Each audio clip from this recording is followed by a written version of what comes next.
Blue splash. Oh man, I saw something here. Look at the blue splash. 3 plasm capture. Get ya. I actually, when that card was spoiled, I was a huge fan of it as well. I got 4 still, in case I ever play green cards. So one day we might. And on this side we have Tiebender Mages. We got, we'll say, mono blue again. Oh, actually, but then again, I see green and I see Master Biomancer, another very powerful card that people have kind of like looked past a little bit. So we'll see how it goes here. Oh man, game 1, turn 2, Tiebender Mage. Isn't that a beating? Locks down an Elvish Mystic. That's a beating. All right, so we have a couple Mystics here, and Andy Buth is actually playing again Devotion deck, but he's got his little green twist on it. Semi-Charm's actually a real good one. It has so many different applications too. I see the other Devotion decks playing simply just Unsummon with Scry on it. This guy's playing a Semi-Charm that has the bounce on it, Giant Growth on it, and the Hexproof ability on it, so it's definitely better than, let's say, a Cyclonic Rift in this deck. Alright, so we got a Nightvale Spectrum. We see a lot of the blue Devotion decks utilizing a card that I would say is a pretty weak card overall, but the fact that it's blue, blue, blue makes it that much better. And even if you're playing the black Devotion deck, it's got you that, angle too. Yeah, it's pretty good.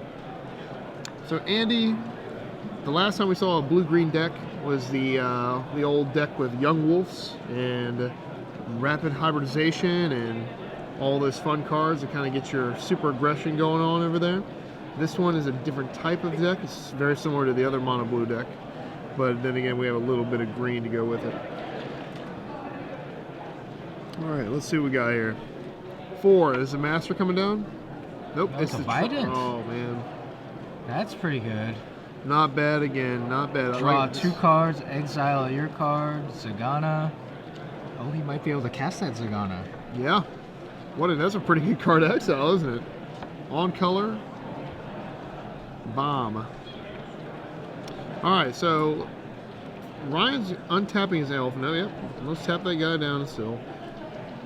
And here's the dilemma. It looks like he's got a lot of action, but he doesn't have white, or he's missing color? He's missing blue. Missing blue, he's got 2 Stomping Grounds of Forest and an Elvish Mystic. The other Mystic tapped down by the so there he is. Yeah, he has double Plasm Capture in his hand. Yeah, I saw the blue cards. So he has a Hydra here. He can play it. But the problem is, Andy's got a full grip too, especially after drawing a couple cards there. And he can easily just dispatch these green guys with Simic Charm, Cyclonic Rift, his Rapid Hybridization. Oh, he's just going to concede. All right.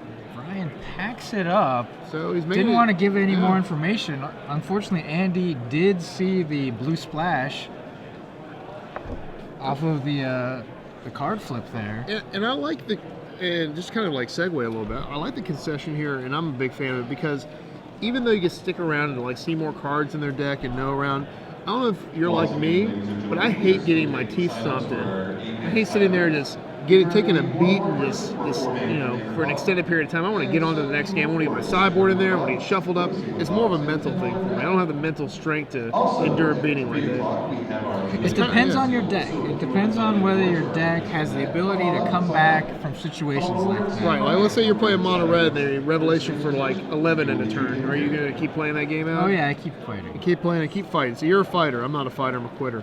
And actually, Chap and I, when we were on not too long ago, we discussed this, the merits of it, because we saw Blood Moon resolved in Legacy against decks that have no basics and are unable to cast spells for the rest of the game, and we're discussing the merit of concession there, just to move on. Is it worth the pain and suffering to see an extra card or two? I don't know. Can't do it. I probably wouldn't be playing a deck vulnerable to Blood Moon. I would probably be casting the Blood Moon. Right, and I would be playing the vulnerable deck, and you would actually, I'd see it coming out of your hand, and as that's happening, I would be putting all my lands into a pile and moving on to the next game. Well, that's good to know. I will just cast a Blood Moon and defeat you and move on. Right. Luckily, Stoneblade technology involves 4 basic lands, but back in Extended, when I played against Blood Moon heavily, I was playing Tron, and Tron did not have such an easy time against that card. All right, so we're going to the sideboard here.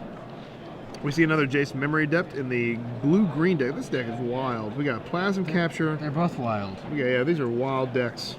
We got Jace Memory Adept. We got Ooze, multiple. We got Izzet Static Caster.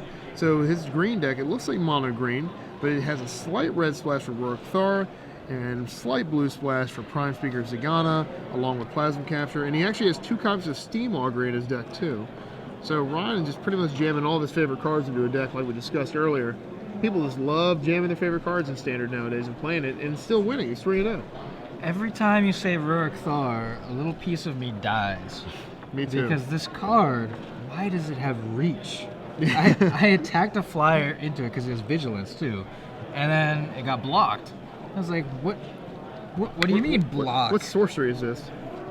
And it's like, in Theros as well, I'm continually frustrated by the cards that have reach. Yeah, here it is.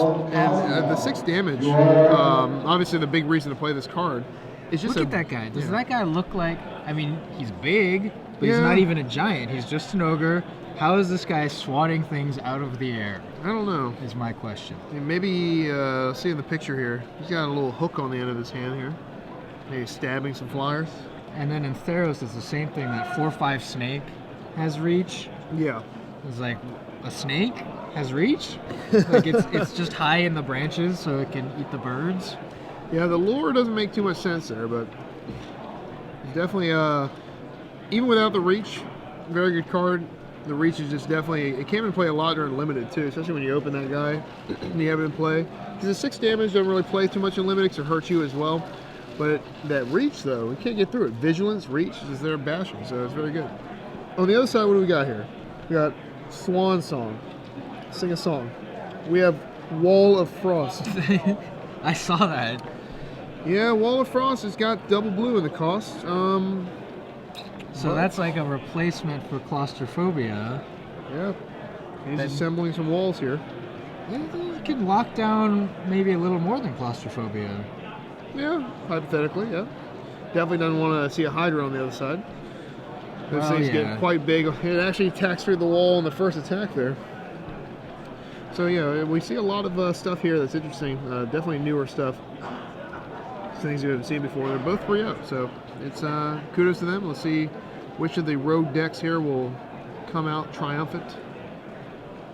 I'm rooting for, let's see, which one's more control out of the two? I thought you could say which one has more islands. Yeah, it actually is that one too. Yeah, we're going to go with 12 islands for Andy Buth. I don't think I can ever root for a deck with 12 mana dorks, so I'm going to have to go with Andy Bluth over here. So, Booth, excuse me. Well, that's not fair because he's already won game 1. Well, he's mulligan to 6 if it evens out here. So let's see if that'll put a damper on his plan here. Well, I just really want to see Plasm Capture cast. Oh, me too.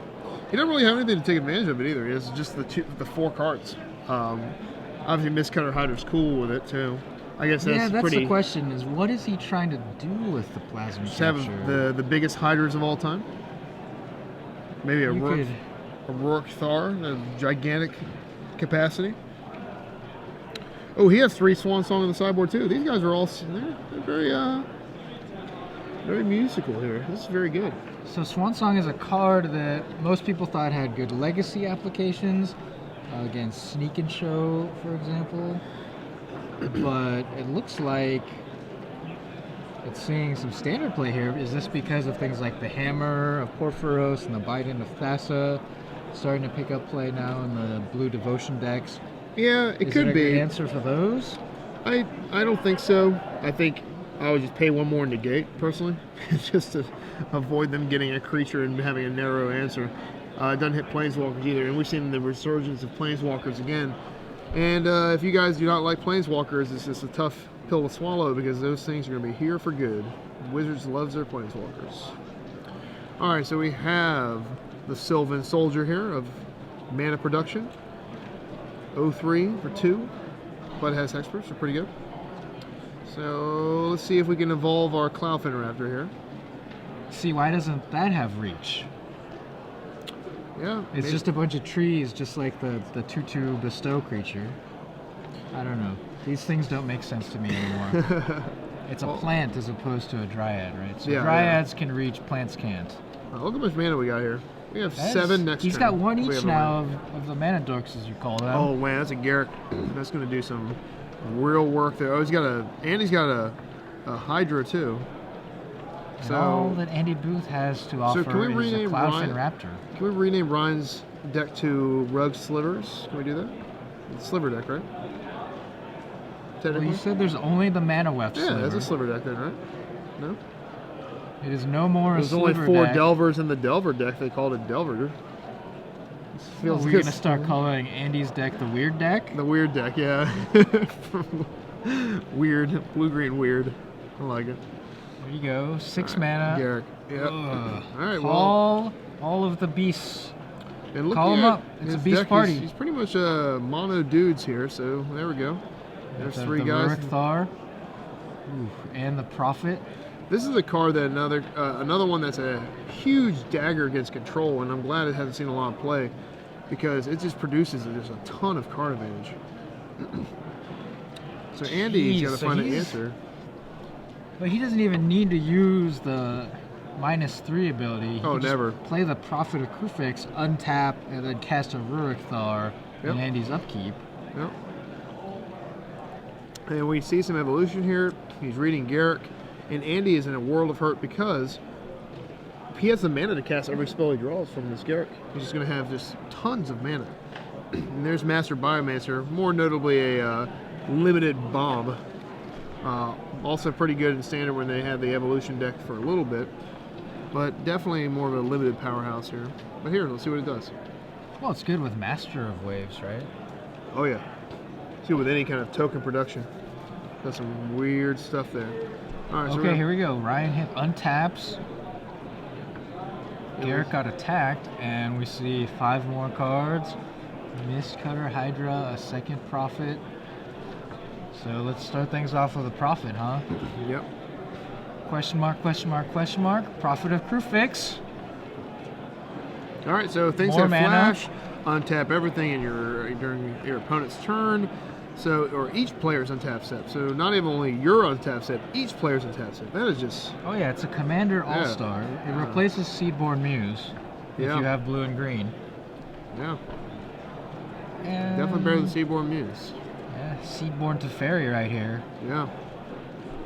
All right, so Ryan's basically playing what we like to call fun magic, where you just get to draw Cast all your spells. all your cards and then play all your spells. He's just gonna have a good time. All your spells. Yeah, He should this. have 1 copy of Enter the Infinite in his deck. That'd be fun, right? Play everything. He doesn't really have infinite mana though, just lots of mana. So 1, 2, 3, So 4, 5, 6, 7, 8. Tons of mana. Are we in Andy's upkeep here? Is Ryan looking to play something like the Rurik Thar in the upkeep? I don't think so. I think they're. He could. I think they're on his main phase here. Asking the judge a question there. What is that? A swan? That's a master. No, that's a master of waves there. Okay, so he's asking about Master of Waves About and the Cloudfin Raptor. Or also maybe he has to know about the Master Biomancer. It's the only reason you play those cards together, I think. Right, so he's asking if it you're would trigger the evolve, and it will not, right? No. Yes. No, actually, it enters will. with, so it's not a triggered ability. So all the creatures enter with the counters. They would be 4 power. Yeah, so I'll evolve it twice here. Yeah. That's a good interaction you got there, Andy. Yeah, pretty nifty.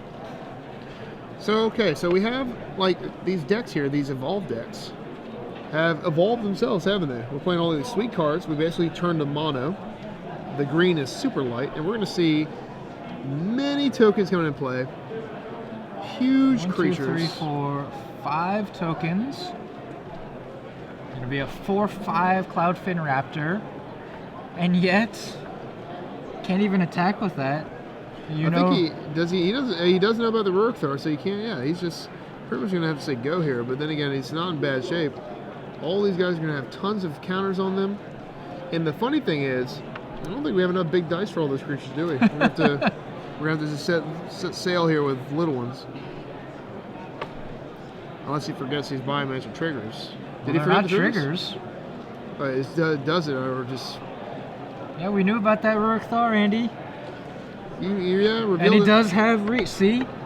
People just don't know this guy has it. Why would you think that this Ogre Warrior has reach? Yep. You know who does know it has reach? Ryan. Has reach, yeah. Yep. He set that up.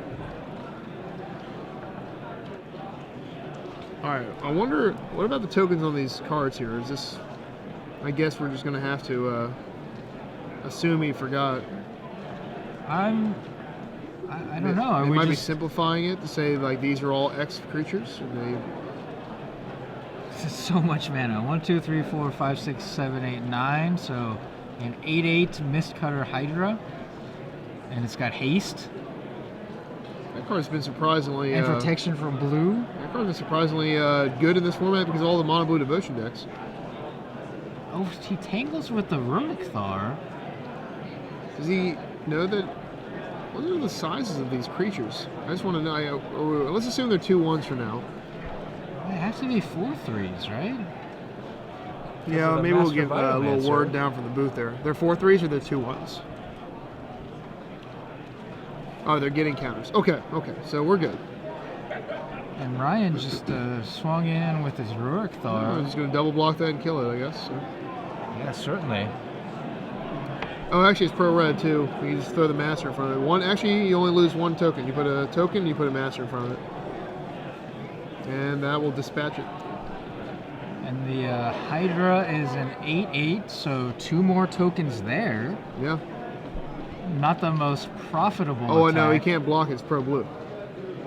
Right? Oh, yeah, okay. So Is protection it's pro blue, right? Protection is mattering both ways. Is it pro blue or just can't be countered? It's pro blue, can't be countered. Yeah, there we go. Yep. Yeah, it's got both. Yeah, this is like the new. What was the original Scragnoth? Scragnoth. This is way Super Scragnoth. Yeah, this is way better than Scragnoth. This guy, you can play can't on. block this. You can play it on turn 4, and then have a 3/3 hasted. Pro blue guy can't be countered. It's pretty good. Untapping everything. Seaborn Muse. That's a fun card, isn't it? Did he activate Garrett this turn? Yes. Okay. Yeah, he did. So we're in awe of this this board state here. Just massive armies on each side. But one But you side. still got to figure out how to win. Yeah. And I think throwing away that Ruric Thar was a mistake. Like, trading for 1 token right there, not really worth it when it's Right. potentially locking down. I mean, Well, Ryan just needs to hit one more of those Hydras and this game's over. Because Andy just does nothing for it. Does he have anything? No, he has 0 outs to that card. well, he's got Cyclonic Rift, so he needs if 7 Andy, mana. Yeah, if Andy hit a Nykthos, Shrine of Nyx, and a Cyclonic Rift, yeah. then he could return all of the creatures. Yeah, we are slim pickings on outs here. That is just not good. And Ryan looks like he's in the driver's seat here. Even though Andy got to put together some pretty impressive plays here with putting a bunch of tokens in play. They were all bigger. They're all 4 power. Not only that, he also has just all the devotion he could ever want for his deck. But the problem is, like you said, he needs a lot of help. He needs 7 mana and the bounce spell for this to work. And he threw away the Cloudfin Raptor on the attack. Knew Ryan had the Ruric Thar. Either forgot about Ruric Thar himself or forgot it had reach. Because again, this is like my big thing. Like This is going to be your pet peeve of the day. Random creatures that I don't know why they have reach. A Right. snake, a dryad, an ogre, and a giant. Like the Arbor Colossus makes some sense. He's Colossus very are tall. big. Yeah, Colossus He's are big. very, very tall. But then why doesn't a Crowan Colossus have reach, right? Yeah, that's a good question. Well, I think that in this situation, they just wanted to give this guy enough abilities to make him spicy, not to back it up with lore, and he is definitely a spicy card. All right, so we are going to tap all of our lands Whoa. again. Another Add Mistcutter, one. another And 8. That'll be the ball game. If you would also like to play and don't have a partner, come on up to the side again. Yeah, cannot block either Mistcutter, so protection from blue does it. What a lot of hate in this format, isn't there? There's lots of things that exile white permanents that are popular, and pro blue this, and pro red this, and lots of things that are very, very impactful. You're lucky they didn't reprint Core Firewalker because, let me tell you a secret, that card would be a 4 of in all my decks. It would get you.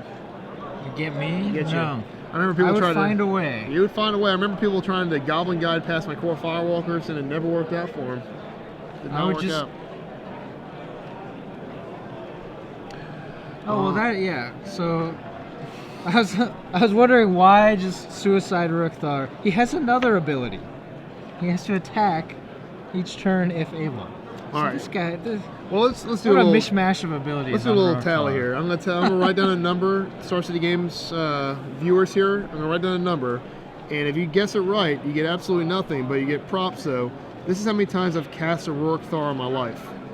Okay, so go ahead and tweet us at SCG Live or hashtag SCGMKE, the times that Shaheen has played a Rurik Thar lifetime, including limited. So you can guess it. I have casted in limited, and Yeah, how many times you casted? Probably more than this number, right? 2 or 3 times. Okay. That's good. And in limited, like, you attack with it anyway because it's a 6/6. I've never drafted. I drafted that format a lot. I never opened that guy. The only thing about the must attack thing on Magic Online is that it does it for you. So when you go into your combat phase, I always click on the must attack guys. Yeah. It's like, well, whoops. Yeah, whoops. Can't attack. Error. Yeah, and then it takes off the attacking icon. All right, so suiciding Rurik Thar is obvious. It makes a lot more sense when you have no choice otherwise. So definitely the case here.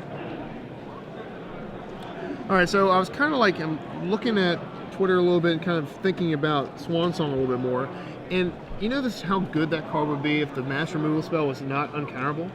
Like, that card would be fantastic because against the control decks, remember Envelop? People used to play Envelop. And Blue counter target sorcery. Yeah, and that was just, Wrath of God, no. And then the game's over. Hollow Burial for a little point too. And Cruel Ultimatum, remember that? The old extended. So like there's cards like that hate cards are good, but they had to make the Wrath uncounterable, so even these blue aggro decks will fall short to it. Let's see what a Wrath does. Let's see what a Supreme Verdict does here. Tidebender Mage, Nightveil Specters, Master Waves, Judge Familiar, Frostmourne Weird. Every card in their deck, literally every card in these mono blue decks, do not leave any residual advantage on the board after Wrath. Back in the day, you had Thragtusk leaving tokens behind. You had Huntmaster that had to be Wrath all by himself. You have cards like Lifebane Zombie that doesn't when they come into play. You have all these creatures that have come into play. There's Acidic Slime, I go on for days, Angel of Serenity. These cards are no longer. So with these cards gone, Verdict is at an all-time high. And then there's another reason why I think the control decks still are going to be a powerhouse from here on out. Control is good when Wrath is good. Control is bad when Wrath's no good. And another great example is when Fae was legal. When Fairies was in the deck, the control decks were awful because you could not beat Fae until they made Volcanic Fallout and Great Sable Stag and the base set and all that. Before that, when they were Thaw seizing you turn 1 and then playing a Bitter Blossom, nice Wrath of God deck. It's not going to do anything against them. Yeah, so Wrath's good right now, so Wrath's flash creatures. It's like Wrath, end of turn, play some more creatures. Click you on your upkeep, and it's just a miserable time. I actually, that Nationals that I drew in, I had to play green. I played ramp because I could not play a Wrath of God deck. It was one of the few times. So. But now, let's see if these non-Wrath decks here, let's see which one is the mightiest. I don't think we're going to see any Plasm Captures because I think they're probably all gone after board. Not so good against the deck that has the average cost of a Legacy deck here. 1 and 2 it looks like for most of these cards. Lots of early stuff. Judge's Familiar. I'm not sold on this one yet. Is there anything better than this card? Judge's Familiar? Yeah. I don't think so. Any other 1 mana blue drops? We got Cloudfin Raptor already in there. Merfolk plays Curse Catcher in Legacy. Yeah, Legacy. I'm trying to think of Standard. I don't think there. I guess you're right. There's probably nothing. Nothing that's interesting notable. interactions in this deck is the Judge's Familiar, the Nightveil Spectre. These cards have the hybrid mana symbols, so you can make white or black mana off of Nykthos, which is relevant if you're flipping over cards with the Nightveil Spectre. It's true, yeah. You get some sweet interactions. Might need the mana to cast those. Some sweet interactions. Frostburn Weird makes red mana, so you can cast anything other than green. You flip off the Nightveil Spectre. Yeah, that's pretty good. No good green hybrid. Although Andy here is playing blue-green, so he naturally has access to green mana. Yeah, on the other side, Steam Augury, I mentioned it was in Ryan's deck earlier, and that card is so close to being real good. It's so not close. Quite Fact or Fiction. It's not quite, and if it was... What would you do if they reprinted Fact or Fiction? I mean, I would just hold a parade. I'd hold a parade and throw like a little party for all the guys at R&D, But mainly, this card, the real negative of this card is, besides being in your opponent's control, is later in the game, it's not like Fact or Fiction where you draw it later, it's better. The later you draw this card, the worse it is. Because Worse. Yeah, because on turn 4, when you Steam Augury, you're going to hit some land drops, you're going to be able to pocket some cards. You can use all your early cards. You're going to find stuff to use. Even if your opponent gives you whatever pile. You're going to get land, you're going to get some early spells like Azorius Charms or cantrips, you'll draw some cards. It is going to provide you pure card advantage. Later in the game, when you flip over those cards and there's some lands, an Azorius Charm, and an impactful spell, you're not going to get the impactful spell. It's just going to basically be a real bad cycle at best, and it just gets worse and worse and worse as the game progresses. All right, so we have a Judge's Familiar, and another Judge's Familiar. Are those the Judge promo Judge's Familiar? No, I believe those are Friday Night Magic foils. Sad. Ryan All right, with, Bird. He's more playing. mana dorks. Is Cloudfin Raptor a bird also? Is this a bird deck? Or is it kind of a flying fish, like a flying shark or something? Looks like a little shark, a little skate. We have a bird deck. Because we're naming Ryan's deck Slivers, we gotta It's give. the weird deck. And it's Phosphor the weird and deck? Weird Okay, comes it's the down weird on deck. turn 3. Okay. Well, I can go with that. I can buy that. And he does have a lot of Merfolk in here, right? He's got 8. It's a Merfolk deck. All right, so Ryan here is doing the same thing he did last game. Mana guy, mana guy, mana guy, mana guy, and let's just tap it all and just do it up.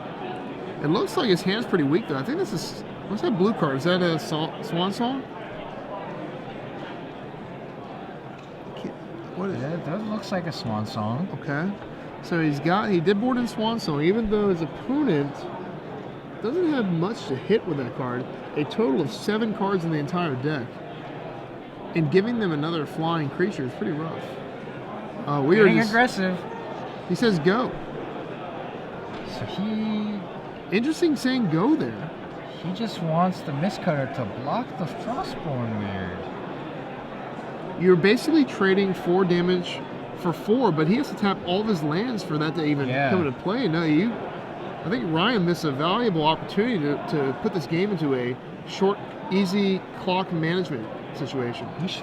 He should have attacked there. Because Andy would have, if he did attack, he would have just swung in for 1 with the Weird. Yeah, Because he wanted to cast this Master. Especially with a hand as bad as Ryan's is, where it has Swan Song and land. Yeah, there's another land for him. Oh, he has Prime Speaker Zagana coming down this turn. But not attacking there is pretty rough, pretty risky. I mean, here I can see not attacking. Because you're going to have to hold back a lot of meat here to block. But definitely plays, I mean, you don't really have any options here. He needs to take 2 damage from this Stomping Ground and then play To Zagana. Zagana. He has to. He's done everything. That's his only land. Yeah, he's got the Temple of Mystery, which comes into play tapped. So he's going to have to shock himself to cast his Zagana here, and that's what he's going to do. Going to draw himself 5 cards. Yep. 4 counters on Zagana. One more card. There we go. So let's see what we yield here. Land, and then it looks like a Rorkthar and something. So he's got a lot of land in his hand, and it's pretty rough because I don't think he's playing that much land. He's only playing 23 lands. And when you're playing 11 mana dorks in 23 lands, you're really giving yourself you're putting yourself in a corner here.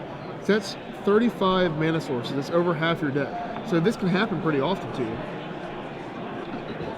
It's always a risk, you know? Always a risk. Yeah, but he doesn't mind the mana dorks so much. I mean, just play some extra creatures to block here. Trade with some waves.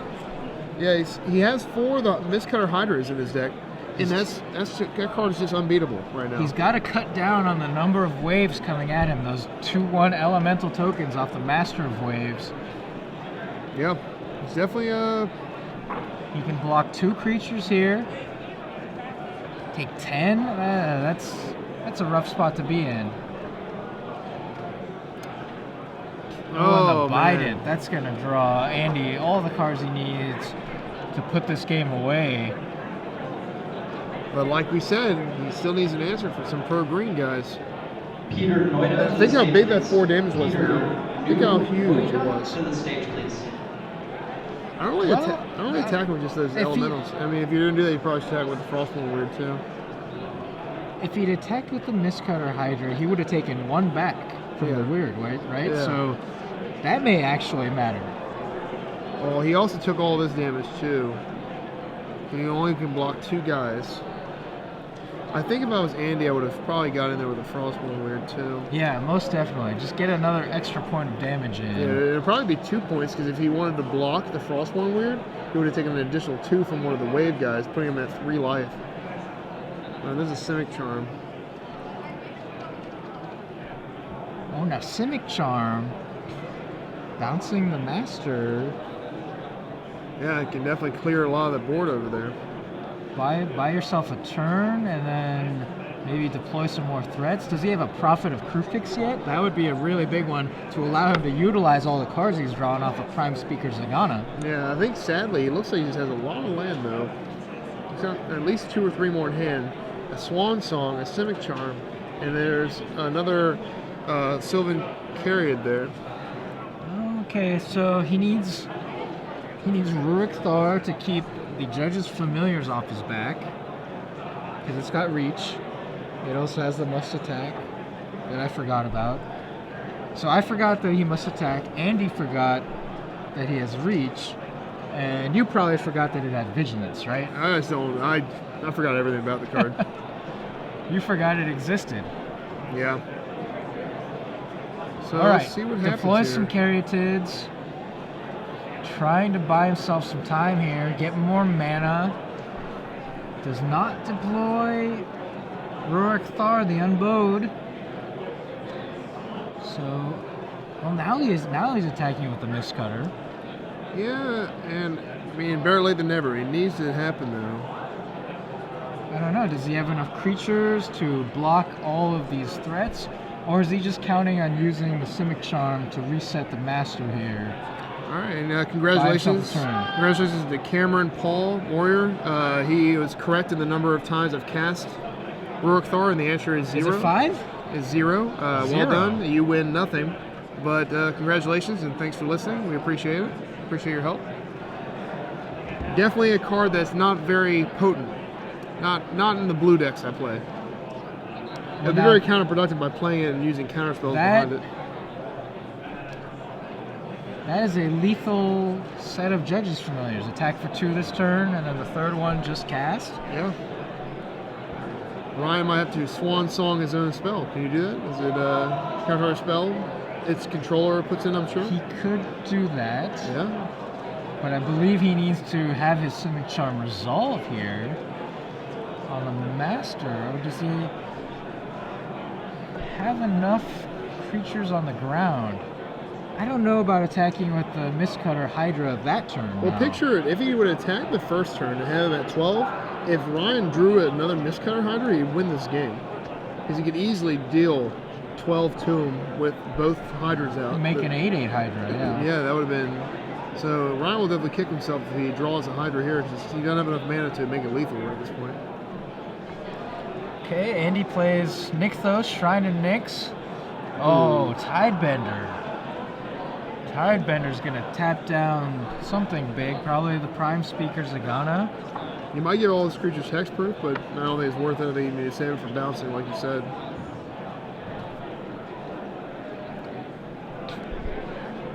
Well, unfortunately, that Nykthos means that Andy can immediately recast the Master of Waves this turn. He's got enough devotion to do that. Yeah. Okay, but he just using his mana for something else. Oh, Cyclonic Rift. Swan Song is going to eat this. That was an overloaded Cyclonic Rift off of all of this. Well, this is interesting. Andy is lining up his Judge's Familiars, thinking about countering the Swan Song. What a mistake that would be, not knowing he has the mana elves in play. Oh no, he doesn't know. Well, he's got 3 Judge's Familiars. He has tons of mana out though. He's gonna use two of those guys have summoning sickness. Yeah, so he can still. Oh, both of them do. I thought only So one he did. would need. Oh yeah. So yeah, this is Well, gonna. if Andy wants to sacrifice all of his Judge's Familiars, That would be a good play though. This game is over if he does, because the Rift resolves and he just attacks him for lethal. Yeah, so you definitely sack all your familiars here, and then the game is over.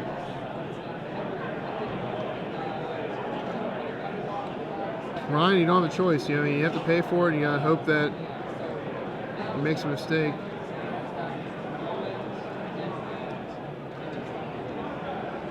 Oh, so he's floating 2 mana? Is he floating 2 mana and then letting it result? He is, but the problem with this play is that he can just sap the Judge Familiar to stop whatever Yeah, the spell he Simic does here. Charm. So it either looks way, like Ryan he, was done. he was not. Didn't quite have enough.